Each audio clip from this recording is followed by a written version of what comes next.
हैडी और Francis page को पकड़ के घसीटते हुए लेकर आते हैं।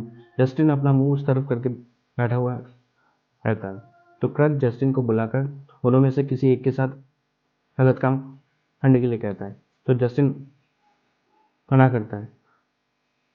तो वो तीनों जस्टिन को पकड़ के फोर्सफुली मैरी के साथ गलत काम करने के लिए कहते हैं, लेकिन फिर भी जस्टिन मैरी के साथ कुछ भी नहीं करता है।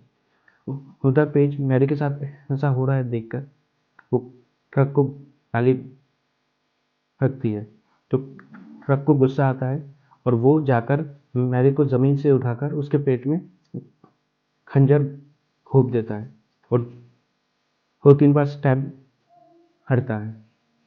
पेज हड़प तड़प कर अपनी जान वहीं पे दे देती है। फिर क्रक मैरी को ज़मीन पर लेटाकर मैरी के भाई का लॉकेट उसके गले से उतारकर जस्टिन को और फेंकता है। वो लॉकेट जस्टिन अपने पास ही रख लेता है। फिर क्रक मैरी के साथ गलत काम करने के बाद ट्रक और सैडी बात कर रहे होते हैं, तो मैरी अचानक कुछ धीरे से कहती है, तो ट्रक और सैडी को उसकी बातें समझ में नहीं आती। तो वो दोनों पूछने के लिए मैरी के सामने जाते हैं, तो मैरी एक पत्थर से ट्रक के सर पे हार कर देती है और हाथ से भाग जाती है। तो फ्रांसिस मैरी पे गोलियां चलाता है। फिर वो दोनों भी उसे पकड़ने के लिए उसके पीछे पीछे भागते हैं। मैरी जाकर नदी में कूद जाती है, तो ट्रक उस पर फायर करता है। 2-3 गोलियां चलाने के बाद एक गोली जाकर मैरी के पीठ पे लगती है।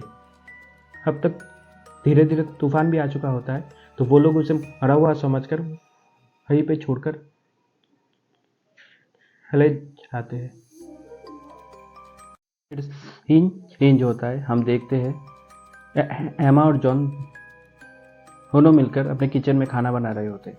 खाना बनाने के बाद डाइनिंग टेबल पर बैठकर एमा और जॉन डिनर कर रहे होते हैं, तो अचानक कोई इनके दरवाजे पर नॉक करता है, तो जॉन जाकर दरवाज़ा खोलता है। हम देखते हैं दरवाजे पर ट्रक, सैडी और फ्रांसिस और जस्टिन खड़े हैं। ट्रक एमा से कहता है तूफान की वजह से हमारी कार की एक्सीडेंट हो गई है। फिर एमा और जॉन उन्हें घर के अंदर ले लेते हैं और जॉन फ्रांसिस का इलाज करता है। जस्टिन चुपचाप एक कोने में बैठा हुआ रहता है। तो एमा जस्टिन से पूछती है कुछ